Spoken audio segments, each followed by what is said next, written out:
টানা বৃষ্টিতে বেড়েছে সবজির ও মাছের দাম। স্বস্তি নেই মধ্যবিত্তের। সবজি বাজারের আরো খবর জানাতে ভোলা থেকে সরাসরি যোগ দিচ্ছেন মোকাম্মেল মিশু, এবং মাছের বাজারের খবর জানাতে যুক্ত হচ্ছেন সাতক্ষীরা থেকে নাজমুল শাহাদাত।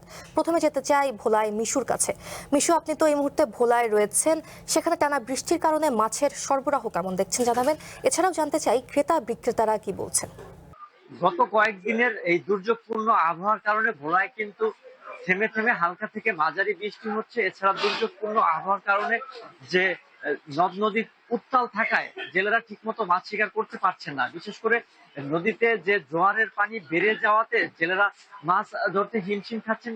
তারা খুব পাড়ে থেকেই মাছ শিকার করছেন।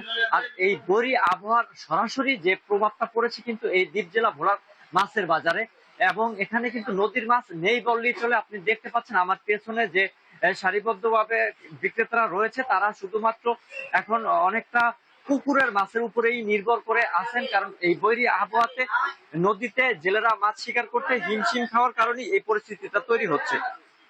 নদী উত্তাল থাকায় যে মাছের সরবরাহ কমে গিয়ে বাজারগুলোতে এক ধরনের শূন্যতা তৈরি হয়েছে, যার ফলে সাধারণ ক্রেতাদের নাগালের বাইরে চলে গেছে মাছের দাম। নদী ও সাগর উত্তাল থাকায় অধিকাংশ জেলে নৌকা ও ট্রলার নিরাপদ আশ্রয় থেকে মাছ শিকার করছে। উত্তাল ঢেউয়ের কারণে জেলেদের অসুবিধা হচ্ছে, যার প্রভাব পড়েছে পাইকারি ও খুচরা বাজারে সবখানেই। যে পরিমাণ মাছ বাজারে আসছে তার দামও আকাশ ছোঁয়া, তবে বিক্রেতারা বলছেন সরবরাহ কম থাকায় আসলে মাছের দামটা বেশি। তো এই বিষয়ে আমি আসলে একজন মাছ বিক্রেতার সাথে কথা বলবো। তিনি আসলে আমাকে জানানোর চেষ্টা করবেন যে মাছের দামটা আসলে একটু বেশি এবং সরবরাহটা কম কেন, এই বিষয়ে আমি একটু জানার চেষ্টা করব।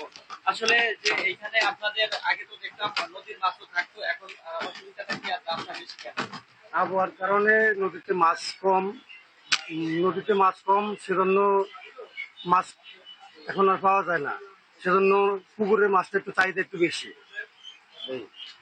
জি, আসলে আমরা শুনছিলাম একজন বিক্রেতার কাছ থেকে, তিনি জানাচ্ছিলেন যে এখন মানে আবহাওয়ার কারণে, বৃষ্টির কারণে যে নদীর মাছটা তারা কম পাচ্ছেন, এবং নদীর মাছটাই এখন একটু কম থাকাতে পুকুরের মাছের উপরে তারা নির্ভর করতেছে।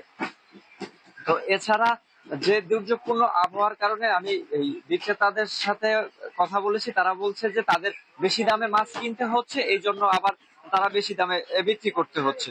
আর আমি ক্রেতাদের সাথে কথা বলেছি, তারা জানিয়েছে দুর্যোগপূর্ণ আবহাওয়ার কারণে এমনিতেই তাদের আয় রোজগার কমে গেছে।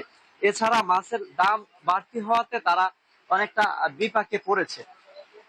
আমি আমি যদি আরেকজন বিক্রেতার কাছে জানার চেষ্টা করব যে আসলে এই এখন মাছের সরবরাহটা কেন কম। আগে তো এই সময় আরো বেশি মাছ থাকতো, বিশেষ করে নদীর মাছ থাকতো। জি, আসলে কেন মাছের এখন এত আবহাওয়া অনেক খারাপ, নদীর অনেক উত্তাল বেশি, সেজন্য জেলে নদীতে যেতে পারে না, সেজন্য নদীর মাছ অনেকটা কম, সেজন্য নদীর মাছ আসে না অতটা। দাম থাকে নদীর? দাম যদিও হালকা আসে, অনেক চাহিদা, অনেক দাম বেশি, সেজন্য অনেকে ক্রেতারা কিনতে পারে না। এই জি, আমরা একজন বিক্রেতার কাছ থেকে শুনছিলাম যে আসলে এখন বাজারে যে নদীর মাছ কম থাকাতে মাছের চাহিদা বেশি, যে কারণে দাম বেশি। তবে যদি আবহাওয়া স্বাভাবিক হয়ে যায় তাহলে হয়তো মাছের দামটাও স্বাভাবিক হয়ে যাবে, এরকমটাই বলছিলেন। জি, তো আর এমনিতে যেই আবহাওয়া চলতেছে এখন, বিশেষ করে এই মাছের আড়তদার সহ বিক্রেতা সহ সবাই এখন প্রহর গুনছে যে আসলে এই আবহাওয়াটা কবে নাগাদ ঠিক হবে এবং মাছের দামটা স্বাভাবিক হবে, এরকমটাই এখন আসলে তারা প্রত্যাশা করতেছে। আর এই আবহাওয়া খারাপ থাকার কারণে কিন্তু বাজারে ক্রেতার পরিমাণ খুবই কম। যারা দু একজন আসছেন, তবে এই দাম বেশি থাকাতে তারা কিনতে পারছেন না। তো এই ছিল আমার কাছে এখন পর্যন্ত ভোলার মাছ বাজার থেকে এই আবহাওয়া পরিস্থিতির মধ্যেও সর্বশেষ খবর। মিশু, ধন্যবাদ আপনাকে। এবার আমরা যাব সাতক্ষীরায়, সেখানে আছেন আমাদের আরেক সহকর্মী নাজমুল শাহাদাত। শাহাদাত, আপনি তো সাতক্ষীরায় রয়েছেন, সেখানে বৃষ্টির জন্য সবজির দাম নিয়ে কি বলছেন ক্রেতারা, জানাবেন। সঙ্গীতা, আপনি যেমনটি বলছেন, গত কয়েকদিন ধরে কিন্তু নিম্নচাপের প্রভাবে সাতক্ষীরাতে গুঁড়ি গুঁড়ি এবং মাঝারি ধরনের বৃষ্টিপাত হচ্ছে।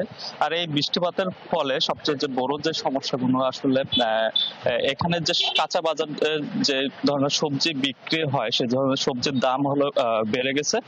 বিভিন্ন তার প্রভাব পড়েছে কিন্তু আসলে বেচা কেনায়। আমি যদি আপনাদের কাঁচা ঝালের কথা বলি, যেটা আসলে সব তরকারিতে যেটা ব্যবহার হয়ে থাকে, সেই কাঁচা ঝাল কিন্তু কেজি প্রতি কিন্তু 20 টাকা বৃদ্ধি হয়ে এখন কিন্তু সেটা 60 থেকে 80 টাকা বিক্রি হচ্ছে। একই সাথে যে ঢেঁড়স আগে বিক্রি ছিল 15 থেকে 20 টাকা, সেটা কিন্তু এখন পাইকারি বাজারে 25 থেকে 30 টাকা পর্যন্ত বিক্রি হচ্ছে। এছাড়া সব ধরনের মানে সবজির দামে বৃদ্ধি পেয়েছে, কিন্তু বেচা কেনা সে অর্থে নাই বললেই চলে। আমি কিন্তু যেখানে দাঁড়িয়ে আছি, এটা বড় বাজারের সাতক্ষীরার একমাত্র বড় বাজার, বৃহৎ বড় বাজার হিসাবে যাকে বলা হয়। কিন্তু এখানে কিন্তু এখনো পর্যন্ত বাজার জমে ওঠেনি। কিন্তু অন্যান্য যেবার আসলে এটা হয়ে থাকে যে সকাল 7টা-8টা থেকে কিন্তু বাজার জমে ওঠে। আমরা আসলে একটু কথা বলার চেষ্টা করব একজন ক্রেতার সাথে, যে আসলে তিনি এই বাজারেই এসেছেন বাজার করতে। ভাই, আসলে জানাবেন যে আসলে কি কি বাজার করার দাম কেমন?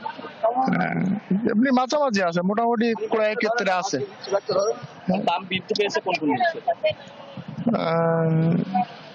এগুলো আগে 40 টাকা 50 টাকা ছিল। এগুলো এই যে ফেসাঙ্গা পটল ছিল 40 টাকা, ওগুলো একটু কমেছে। আর বৃষ্টির সময় তো একটু কমেছে। আর এখন আসলে মানে মাছের বাজার দাম, মাছের বাজারে মাছ চড়া, অনেক চড়া মাছের বাজার। যে বড় সাইজ হরিণা গুলো বিক্রি হচ্ছে 800 থেকে 850, আর মাঝারি সাইজ গুলো 700 টাকা। আচ্ছা, আসলে আমরা আরেকজন বিক্রেতার সাথে আসলে কথা বলবো, যে আসলে আপনি একটু জানাবেন যে এই নিম্নচাপের প্রভাব আসলে আপনাদের বেচা বিক্রি কেমন চলছে? বেচাকেনা ভালো হচ্ছে মোটামুটি, আগের চেয়ে একটু সামান্য ভালো হচ্ছে এখন বেচাকেনা। হ্যাঁ, আগের চেয়ে এখন পাচ্ছি না বেশি, আগের চেয়ে এখন একটু মোটামুটি ভালো হচ্ছে। আসলে আপনি যেমনটা শুনছিলেন, আসলে এখানে যে সমস্ত ক্রেতারা আছে তারা কিন্তু বলছে মাছের বাজারে সবজির দাম বেড়েছে, কিন্তু আসলে অনেকে সাপ্তাহিক ভাবে কিন্তু আসলে বাজার করে থাকেন। আবার অনেকে সাতক্ষীরাতে এসে যেভাবে মাছের দাম, মূলত এই মৌসুমে কিন্তু সাতক্ষীরাতে ঘেরগুলোতে মাছ ছাড়া হয়ে থাকে, সে জায়গা থেকে অন্য জেলার চেয়ে সাতক্ষীরাতে মাছের দাম সবসময় এই বর্ষাকালে বেশি থাকে। সঙ্গীতা, এই ছিল সাতক্ষীরা বাজার পরিস্থিতি। নাজমুল, ধন্যবাদ আপনাকে।